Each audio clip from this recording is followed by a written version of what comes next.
এ ছিল একটি ভয়ানক সাগর। এই ভয়ানক সাগরে অনেক ভয়ানক প্রাণীগুলো বাস করত। সেই ভয়ানক প্রাণীর মধ্যে একটি প্রাণী হচ্ছেন ভয়ানক বাঘ। ভয়ানক সাগরের তীরে এক শিকারী গিয়ে সেখানে দাঁড়িয়ে পড়েন একটি গাছের ধারে শিকার করতে। কোনো পশু পাখিকে সে দেখতে পাচ্ছেন না, কাঁধে নিয়ে আছেন বন্দুক। সেই বন্দুকটি নিয়ে তাক করে রয়েছেন, যদি কোনো শিকারকে দেখতে পান সঙ্গে সঙ্গে গুলি চালিয়ে দেবেন। কিন্তু কোনো পশু পাখি সে সাগরের তীরে দেখতে পাচ্ছেন না। শিকারী কোনো পশু পাখিকে ধরতে না পেরে সে বাসার দিকে রওনা দিলেন, কারণ তাকে প্রচণ্ড খিদে পেয়েছে, এই জন্য চলে যাচ্ছেন। তখনই ঝাঁকে ঝাঁকে তার মাথার উপর দিয়ে পাখিরা উড়ে চলে যাচ্ছিলেন বনে। ভয়ানক সাগরের পাশে এই বনটিতে থাকতো এক ভয়ানক বাঘ। সেই ভয়ানক বাঘের সামনে একটি বিষাক্ত সাপ দাঁড়িয়ে পড়েন।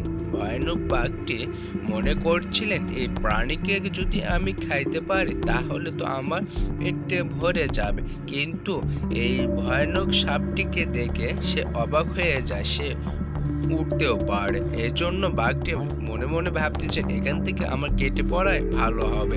এই মনে করে সেই ভয়ানক বাঘটি অন্য জঙ্গলে যাইতে শুরু করলেন।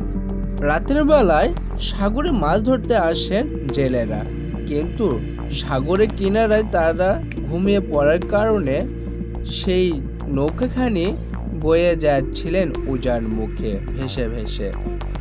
আমি তো অনেক ভোরে চলে এলাম, সকাল সকাল। এখানে অনেক পাখিরা এই গাছে থাকতো, এজন্য সাগরে চলে এলাম। কিন্তু কোনো পাখিদের তো খবরই নেই, শুধু তো উপর দিয়ে উড়ে বেড়াচ্ছে। সাগরে তো মাছও ধরতেছে না। আজ আমি ফাঁস করে ধরে পেট ভরে খেয়ে নেব, কিন্তু তো কোনো কিছুই হচ্ছে না। আজকে আমাকে না খেয়ে থাকতে হবে, না এখান থেকে অন্য জঙ্গলে যাই, দেখি কোনো খাবার টাবার পাওয়া যায় না। এই বলে চালাক শিয়ালটি এক পা দু পা করে যাচ্ছিলেন। বনের ভিতরে রাতের বেলায় বাঘটি অনেক গর্জন করে উঠতেছিলেন।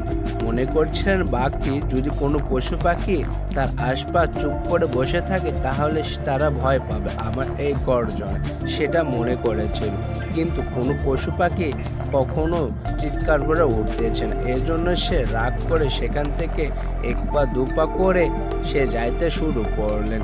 রাতের বেলায় পাখিরা বাঘের গর্জন শুনে জঙ্গল থেকে রাতের বেলা তাড়াতাড়ি করে সেখান থেকে রওনা দিলেন অন্য এক জঙ্গলে। প্রাণীগুলো অনেক ভয় পেয়েছিলেন, মনে করছিলেন পাখি তাদেরকে খেয়ে নেবে।